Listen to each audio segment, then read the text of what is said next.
13 horas e 29 minutos. Agora vamos ficar com a retrospectiva 2023, com destaque para o setor da política, num trabalho com o jornalista José António dos Reis. Boa tarde, fique bem. No começo do ano, o Presidente da República estranhava alguma agressividade e discursos mais desrespeitosos dirigidos à sua pessoa. Isto na sequência de posicionamentos de alguns dirigentes do Movimento para a Democracia. É o campo político que nós temos. Isso só mostra o nível de desafios que temos pela frente. Entretanto, José Maria Neves considerava positivo o primeiro ano de coabitação entre o Presidente da República e o governo sustentado pelo Movimento para a Democracia. Na sessão plenária de fevereiro, a deputada do Movimento para a Democracia, Isa Costa, acusou os dirigentes do PAICV de terem desviado 100 milhões de euros do programa Casa para Todos. Nós fazemos 3 residências particulares dentro daquele financiamento lá que nós vivia falava é Quênia, que a residência particular é de Quênia. E ainda aquele 4.000 casas que nós deixamos com ele era só tosco. Nós que vendemos forma, para além de pagar a indemnização de terreno. Acusações refutadas pelo PAICV. Os deputados da UCID, na voz de António Monteiro, pediram investigação por parte da Procuradoria no sentido de deslindar o caso. Se realmente desapareceram 100 milhões de euros, isto é gravíssimo e o Parlamento não pode ficar indiferente em relação a isto. Daí que nós poderíamos que, quem de direito, nesse caso a Procuradoria-Geral da República, tem que investigar isto. O atual Presidente da República, José Maria Neves, que na altura do programa Casa para Todos era chefe do governo, considerou grave as acusações da deputada do MPD sobre o alegado desvio de metade do financiamento do programa Casa para Todos. Nenhum deputado faz uma acusação desta gravidade se não tiver elementos que provem efetivamente o que está a dizer. Portanto, os órgãos de investigação criminal devem rapidamente agir para que as questões sejam esclarecidas. O líder do grupo parlamentar do MPD, Paulo Veiga, veio ao terreiro considerar que as declarações da deputada Isa Costa foram distorcidas pelo secretário-geral do PAICV e pelo Presidente da República. E aqui, quando se diz desvio, não se pode levar o desvio para o campo de roubo, como falou a Sua Excelência, Sr. Presidente da República. No entanto, o PAICV apresentou uma queixa-crime no Ministério Público contra a deputada do MPD, Isa Costa, em causa as declarações proferidas durante a interpelação à Ministra das Infraestruturas, Ordenamento do Território no Parlamento, em que a deputada tinha acusado o maior partido da oposição de ter desviado 100 dos 200 milhões de euros do programa Casa para Todos. E ela terá agora a oportunidade de apresentar provas junto das instâncias competentes para provar aquilo que disse. Vê-se claramente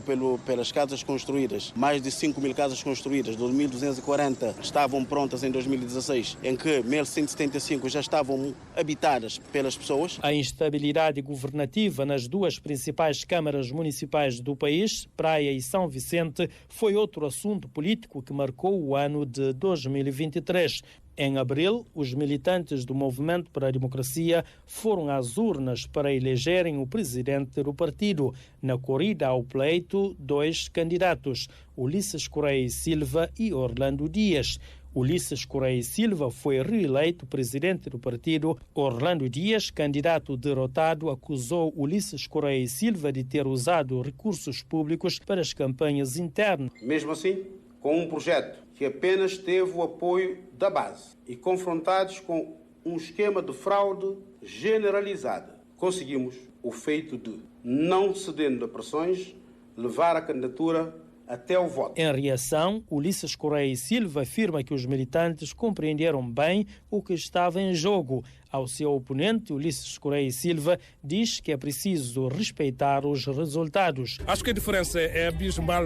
Não se pode vir com desculpas deste tipo, porque acaba sempre por atingir a instituição e nós não queremos que o MPD seja atingido com esse tipo de declarações. Ainda em abril, o Presidente da República fez uma comunicação ao país para dizer que Cabo Verde vivia num espectro político de crispação e de desprezo pela cooperação institucional. Assistimos a uma disputa política permanente que sufoca a sociedade. Este ambiente é permeável ao clientelismo e ao medo, com as pessoas a serem escolhidas para cargos públicos e promovidas menos pelo mérito. O antigo presidente da República, Jorge Carlos Fonseca, defendeu um diálogo entre o Executivo e o presidente da República, pautado pela necessária cooperação institucional. Nós temos um sistema misto, um sistema de equilíbrio de poderes, de partilha de poderes, de necessária cooperação institucional e, portanto, deve haver sempre um diálogo pelas formas que sejam mais adequadas e mais eficientes. Em maio, o primeiro-ministro fez balanço positivo de 2 anos de governação. Ulisses Correia e Silva destacava na altura as respostas às crises e o crescimento econômico conseguido numa conjuntura de crise. No Parlamento, a deputada do MPD, Mirceia Delgado, apresentou o projeto de lei que classificava a língua portuguesa como património cultural e material de Cabo Verde. A nossa Declaração de Independência de Cabo Verde, de 1975, foi escrita em língua portuguesa. O nosso primeiro hino nacional, o Sol Verde e o Mar, foi escrito em português. A primeira Constituição de Cabo Verde, de 1980, foi redigida na língua portuguesa. O atual hino nacional foi escrito na língua portuguesa. Os documentos fundamentais que serviram de base à transição para a democracia no nosso país foram todos escritos na língua portuguesa. A iniciativa legislativa teve parecer negativo do Ministério da Cultura e do próprio Ministro da Cultura e das Indústrias Criativas, Abrão Vicente, que posicionou-se contra. O projeto de lei que classifica a língua portuguesa como património cultural e material de Cabo Verde foi votado, contando com 27 votos a favor, sendo 24 do Grupo Parlamentar do Movimento para a Democracia, 1 do deputado Clóvis Silva, do PAICV, 2 da UCID e 26 contra da bancada do maior partido da oposição e 9 abstenção dos deputados da situação. Inicialmente, a mesa da Assembleia considerou rejeitado na generalidade o projeto de lei, mas o deputado da UCID, António Monteiro, chamou a atenção de que o projeto terá passado. O presidente da Assembleia Nacional, Austelino Correia, corrigiu a posição. Vou considerar que a lei foi aprovada, o projeto foi aprovado e os senhores deputados têm sempre a prerrogativa de esclarecer junto ao Tribunal Constitucional. Depois seguiu-se a polêmica em torno da inspeção feita aos fundos do ambiente e do turismo. Um outro assunto que marcou a atualidade política é a escolha ou tentativa de escolher o novo líder do grupo parlamentar do PAICV, Luís Pires e Demis Almeida. O presidente do PAICV, Rui Semedo, indicou à Comissão Política o nome do deputado Demis Lobo Almeida, mas Luís Pires apresentou a sua candidatura à Comissão Eleitoral e no seio do grupo parlamentar o nome de Demis Lobo Almeida conseguiu apenas 12 votos no universo de 30 deputados. Rui Semedo, presidente do PAICV, acusou a antiga líder Janira Offer Almada de interferências no processo. E Filho claramente organizou as pessoas, contactou as pessoas, quis, digamos, um outro processo. Vamos continuar a dialogar. A deputada e antiga presidente do partido não respondeu às acusações de Rui Semedo e até hoje não se sabe como é que ficou a escolha do novo líder parlamentar do PAICV. A relação entre o Palácio da Várzea e do Platô tiveram também momentos crispados ao longo deste ano que termina. Dentre os momentos estão o sentido de voto da resolução humanitária na Assembleia Geral da ONU, exigindo cessar-fogo na faixa de Gaza. O representante de Cabo Verde votou por 2 vezes a abstenção, votação que desagradou o chefe de Estado José Maria Neves. Um outro momento foi a 9 de dezembro, quando o presidente ucraniano Volodymyr Zelensky fez uma escala técnica na Ilha do Sal, reunindo-se com Ulisses Correia e Silva. O presidente da República, José Maria Neves, manifestou seu desconforto e estranheza em relação ao encontro. Um homólogo do presidente da República chega a Cabo Verde. Nessas questões deve haver uma articulação entre os órgãos de soberania e o presidente não pode ser posto sob facto consumado sobre essas matérias. Depois deste episódio, houve trocas de notas entre o Palácio da Presidência e o Palácio do Governo na tentativa de esclarecer o assunto. O governo diz que não houve falta de articulação nem de lealdade institucional. Segundo explica o executivo em nota, o presidente da República da Ucrânia solicitou através dos canais diplomáticos de forma expressa um encontro com o primeiro-ministro de Cabo Verde. Conforme nota do governo, o primeiro-ministro informou ao presidente da República que o presidente da Ucrânia solicitou um encontro e que iria deslocar-se à Ilha do Sal no dia seguinte para o efeito.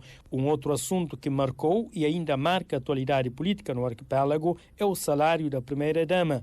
O Movimento para a Democracia instou as instituições superiores de controle a esclarecer a legalidade do salário da primeira-dama, Débora Catiza Carvalho, num montante superior aos 300 contos. O primeiro-ministro, Ulisses Correia e Silva, recusou comentar o assunto. Já o vice-primeiro-ministro e ministro das Finanças, Olavo Correia, disse que os órgãos de soberania têm autonomia financeira e que as suas despesas não são controladas pelo Ministério das Finanças. Prestam contas ao Tribunal de Contas e mediante inspeções que podem ser feitas, mas nunca perante a gestão financeira da parte do Ministério. E depois de 2 notas de esclarecimentos da Presidência da República, José Maria Neves anunciou a suspensão imediata do salário da primeira-dama e das demais regalias, nomeadamente direito à segurança e uso de viatura do Estado, até que o assunto for esclarecido. Até que essas matérias sejam definitiva e cabalmente reguladas por lei, na linha de resto do que consta na proposta de nova lei orgânica da Presidência da República que submetemos ao Governo. Estes são alguns dos temas que marcaram a atualidade política em Cabo Verde durante o ano que está prestes a terminar.